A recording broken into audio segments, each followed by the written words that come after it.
రామునికి రామేశ్వరానికి మధ్యలో ఉన్న సంబంధం ఏంటో తెలుసా? మర్యాద పురుషోత్తముడు శ్రీరాముడు 14 ఏళ్ళ వనవాసం చేశాడు. ఈ కాలంలో అతను చాలా ప్రదేశాలలో ఉన్నాడు. సీతను రావణుడు అపహరించిన తరువాత అతను ఆమెను వెతుకుతూ లంకకు వెళ్ళాడు. లంకకు వెళ్లేందుకు రామసేతు వంతెనను నిర్మించడంలో అతనితో పాటు వానర సైన్యం మొత్తం సహకరించారు. శాస్త్రాల ప్రకారం శ్రీరాముణ్ణి ఆరాధించేవాడు శివుడు, శివుణ్ణి ఆరాధించేవాడు శ్రీరాముడు. రాముడు ఏదైనా పని చేసే ముందు శివుణ్ణి పూజించేవాడు. రామచరిత మానస్ ప్రకారం రాముడు లంకను విడిచిపెట్టే ముందు రామేశ్వరంలో ఏమి చేశాడో తెలుసుకుందాం. రాముడు వానర సైన్యంతో లంకకు వెళ్తున్నప్పుడు ఈ భూమి చాలా పవిత్రమైనది అని చెప్పాడు. దీని మహిమ వర్ణించలేనిది. ఇక్కడ శివుణ్ణి ప్రతిష్ఠిస్తున్నానని ప్రతిజ్ఞ చేస్తున్నాను అని శ్రీరాముడు అంటారు.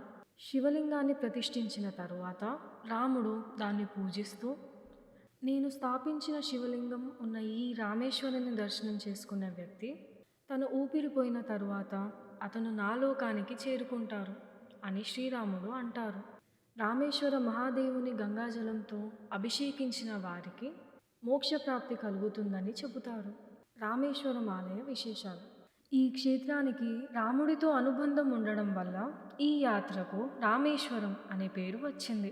రామేశ్వరం దక్షిణ భారతదేశంలోని తమిళనాడు రాష్ట్రంలో రామనాథపురం జిల్లాకు సమీపంలో ఉన్న ఒక పుణ్యక్షేత్రం. ఈ తీర్థయాత్ర హిందూ మతం యొక్క 4 ధాములలో ఒకటి. రామేశ్వరం ఆలయం దక్షిణ భారతదేశంలో అత్యంత ప్రసిద్ధి చెందిన పుణ్యక్షేత్రం. ఇది శివునికి అంకితం చేయబడింది.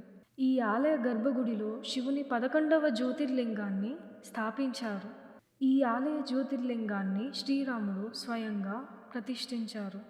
రాముడు లంకను జయించాలనుకునే ముందు ఈ ప్రదేశంలో తన ఆరాధ్య దైవమైన శివుణ్ణి శివలింగంగా స్థాపించి పూజించారు.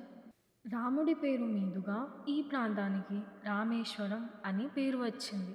త్రేతాయుగం తరువాత రామేశ్వర ఆలయాన్ని ఎప్పటికప్పుడు పునరుద్ధరిస్తున్నారు.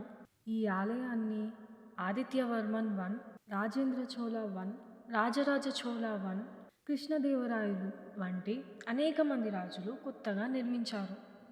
ఈ వీడియో కనుక మీకు నచ్చినట్టయితే మా ఛానల్ను లైక్, షేర్ అండ్ సబ్స్క్రైబ్ చేయండి. ధన్యవాదాలు.